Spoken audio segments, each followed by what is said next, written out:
此时车上3拨人正在各怀鬼胎地琢磨着自己的心思。叶晨想的是怎么保住塔瓦纳和崔佛这对冤种情侣的命，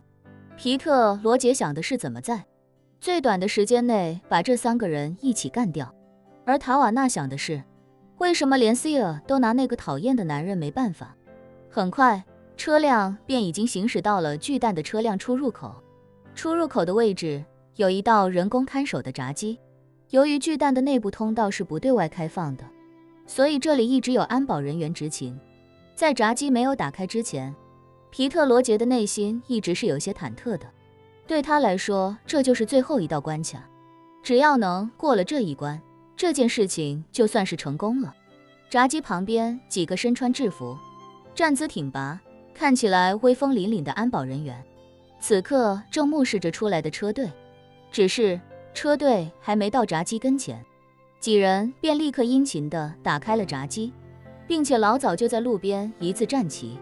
满脸堆笑地向着车队鞠躬。那双戴着白手套的手，整齐又拘谨地贴在身体两侧，一看这双手，就知道其主人此刻的尊敬是发自肺腑的。皮特罗杰见此情形，那口气彻底松了下来。这几个安保人员就像是看家护院的雪橇三傻，雪橇三傻就是那种看着挺威风，但坏人来了非但不叫不咬，还要殷勤地冲着对方摇尾巴的品种。车队陆续通过闸机，准备转弯驶向市政道路。叶晨发现身边的日本忍者已经把手缩进了袖口，而叶晨前面也就是第3排座位上坐着的2人也都悄悄把手伸进怀里，似乎是在取什么东西。叶晨释放灵气感知，发现旁边的忍者果然是在筹备着日本忍者的传统节目手里剑。叶晨与日本忍者也打过几次交道，发现日本忍者无非也就这么点本事，手里剑就是他们最常用的暗器。在叶晨看来，日本忍者用手里剑就跟恐怖分子用 AK-47 一样，已经枯燥到有些乏味了。至于前面那2个人，还算是有些新意。2个家伙在怀里悄摸准备的，竟然是2只注射针管。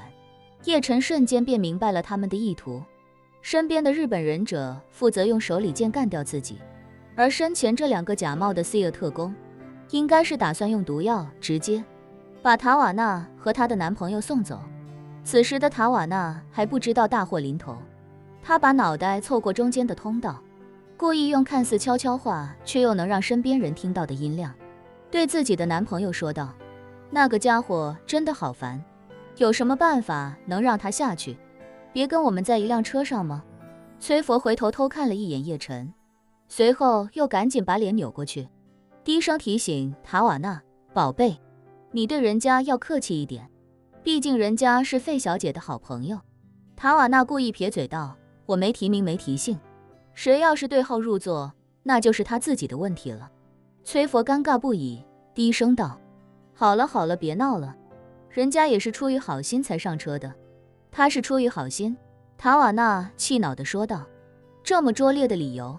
估计也就你这种智商的人才会相信。他怎么可能是为了我们的安全才上车的？他明明就是来看戏的。他知道 Sia 不能把他一个华夏人怎么样，所以故意想跟着看我们的笑话。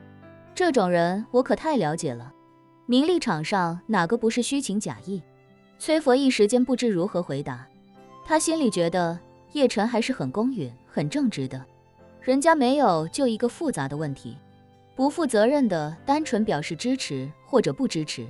人家是在尊重的前提下指出了一些不合理的地方，仅此而已。倒是塔瓦纳过于敏感，总是觉得非黑即白，觉得你不能全盘认可我的观点，那你就是全盘否定我的观点，站在我的对立面。就在这时，前方副驾座位上坐着的皮特罗杰忽然开口道：诸位，时间紧迫，抓紧动手吧。塔瓦纳和崔佛一时间都有些错愕，不知他忽然说这么一句是什么意思。而他们身后的2人立刻便用最快的速度将注射器从怀中掏了出来。2只注射器都是10毫升容量的规格，里面已经注满了透明的液体。这两人将注射器掏出来，便第一时间用力地扎向身前的塔瓦纳和崔佛，而塔瓦纳和崔佛的注意力全都在忽然大喊一声的皮特·罗杰身上，根本就不知道身后暗藏的杀机。叶晨也感觉到身边那名忍者已经从右手的袖口里拿出一把手里剑，紧接着便猛然侧身将手里剑扎向自己。叶晨倒也不急，灵气不动声色地护住身体一侧，同时大喊一声：“塔瓦纳，你这个蠢货！”塔瓦纳听到叶晨辱骂自己，几乎条件反射般的转头大喊：“你说谁是蠢货？”话音刚落，便见一道银光直奔自己，紧接着他便感觉脖子上忽然传来一阵剧痛，那至少有5-6厘米长的针头已经完全扎进了他的脖颈。啊，好痛！你在做什么？剧痛让塔瓦纳不受控制的尖叫一声，而一旁也传来了崔佛的惨叫声。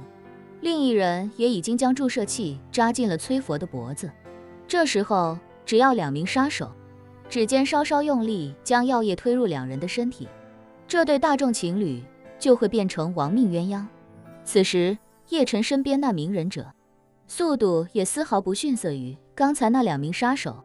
他全力将手里剑刺向叶晨的侧腰，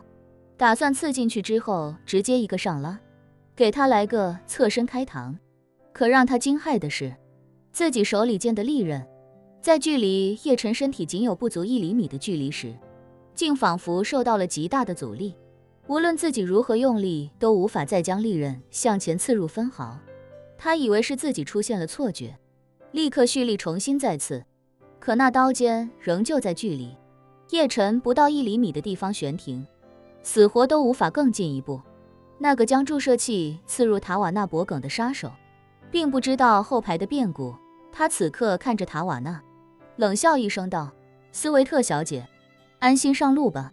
这样会让你走得很安详，一点都不会痛。”说罢，便要推动注射器，向塔瓦纳体内注射毒药。崔佛吓得面色惨白，脱口道：“为什么要杀我们？”另一名杀手笑道：“本来没要杀你，谁让你非要上来送死？”说罢，他回头看了叶晨一眼，眼见那忍者已经做出了侧身穿刺的动作，便料定叶晨此时已经中刀，于是便讥讽道：“还有你，脑子有病吗？非要上赶着来送死，好好活着不好吗？”叶晨笑了笑，说道：“到底谁送死还不一定呢。”那人见叶晨说的云淡风轻，心中直觉诧异，中了手里剑的人怎会如此淡定的谈笑风生？于是他立刻看向那名忍者，想看看他是不是一不小心失了手。这时那忍者腾的一下站起身来，手持手里剑，颤抖地指着叶晨，表情惊恐无比地大喊一声：“他是魔鬼，是杀不死的魔鬼。”